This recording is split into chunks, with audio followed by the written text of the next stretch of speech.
PUBG खेलते खेलते प्यार चढ़ा परवान, आशिक से मिलने 4 बच्चों को लेकर महिला पहुंची पाकिस्तान से हिंदुस्तान, हर कोई रह गया सन। बाबू सोना कहकर ग्रेटर नोएडा के लड़के से किया प्यार, पाकिस्तान से भारत पहुंचकर किया इश्क का इजहार, कहा बनना चाहती हूं हिंदुस्तान की बहुरिया। लेकिन बिगड़ गया सारा काम, योगी तक पहुंचा महिला का नाम। मथुरा से बाबा की पुलिस ने महिला को पकड़ा, फिर हथकड़ियों में जकड़ा, अब हो गया बहुत बड़ा खुलासा। पाकिस्तानी महिला पर हुआ इश्क ऐसा भूत सवार, पाकिस्तान से घर बेचकर पहुंची भारत और नोएडा के लड़के से किया इश्क का इजहार।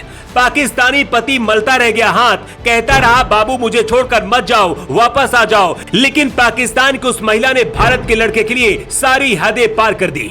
कहते हैं इश्क करने की कोई उम्र नहीं होती है। 27 साल की उम्र में 4 बच्चों की मां को पबजी खेलने की ऐसी लत लगी कि भारत के लड़के से बेपनाह मोहब्बत हो गई। लेकिन इश्क के बीच सरहद दीवार बन रही थी तो महिला ने ऐसा तोड़ निकालकर भारत पहुंची जिसे सुनकर आपके भी होश उड़ जाएंगे।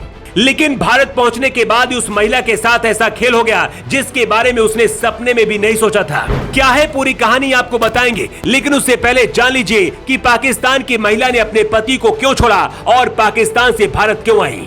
जो महिला पाकिस्तान से भारत पहुंची है उसका नाम सीमा हैदर है और वो पाकिस्तान के सिंध प्रांत के खैरपुर की रहने वाली है। पति सऊदी अरब में कमाता है। दोनों के रिश्ते शुरुआत से ही कुछ खास अच्छे नहीं थे। घरेलू हिंसा सीमा की जिंदगी का हिस्सा बन गई। छोटी छोटी बातों पर पति पिटाई करता था। इस बीच वो सऊदी अरब कमाने चला गया, लेकिन इसके बाद जैसे सीमा की जिंदगी बदल गई। पति के सऊदी अरब जाने के बाद मोबाइल में गेम खेलने के दौरान सचिन नाम के भारतीय लड़के से सीमा को प्यार हो गया। फिर क्या था, फोन पर बातचीत का दौर भी शुरू हुआ और व्हाट्सएप पर वीडियो कॉल भी होने लगी। धीरे धीरे दोनों का प्यार इतना ज्यादा परवान चढ़ गया कि सीमा सचिन के बगैर रह नहीं पाई और उन्होंने भारत आने का फैसला किया। लेकिन इसके लिए भारत आना आसान नहीं था, इसलिए उन्होंने पहले नेपाल तक का सफर किया और बाद में वहां से किसी तरह से भारत में घुसने में कामयाब हो गई। नेपाल से आकर उन्होंने सीधे ग्रेटर नोएडा में एक ग्रोसरी स्टोर पर काम करने वाले सचिन से मिली और एक कमरा लेकर सचिन के साथ रहने लगी।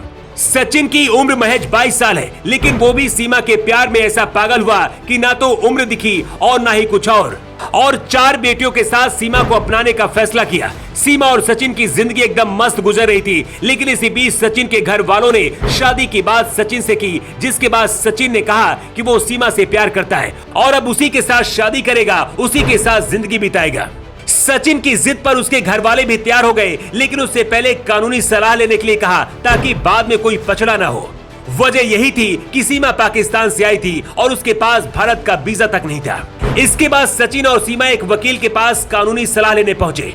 उन्होंने वकील से जानना चाहा कि दोनों की नागरिकता अलग है, उनकी शादी में कोई कानूनी अड़चन तो नहीं है। सीमा हैदर को यहाँ रहने के लिए क्या करना होगा। जब वकील ने सीमा हैदर से उसके भारतीय वीजा के बारे में पूछा तो वो कोई भी जवाब नहीं दे पाई।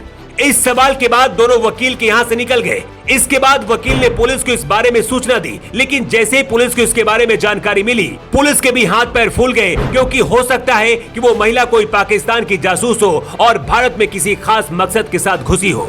इसलिए तुरंत पुलिस ने सचिन का फोन सर्विलांस में लगाया और दोनों की तलाश तेज कर दी। यूपी एटीएस को भी एक्टिव कर दिया गया। सचिन को इस बात की भनक भी नहीं थी कि पुलिस उसके पीछे लग गई है, लेकिन उसके फोन के जरिए आखिरकार मथुरा से पुलिस ने सचिन और सीमा को पकड़ लिया। अब सुरक्षा एजेंसियां सीमा से पूछताछ कर रही हैं और इसके साथ ही उसकी जानकारी पाकिस्तान के उच्चायोग को भी दे दी है। अब देखना होगा कि क्या सीमा कोई जासूस है या फिर सच में सचिन के प्यार में इतनी ज्यादा पागल हो गई कि पाकिस्तान से अपना घर छोड़कर भारत आ गई। लेकिन जो भी हो, सचिन और सीमा की कहानी ने सालों पहले आई गदर फिल्म की याद दिला दी है। Bureau report.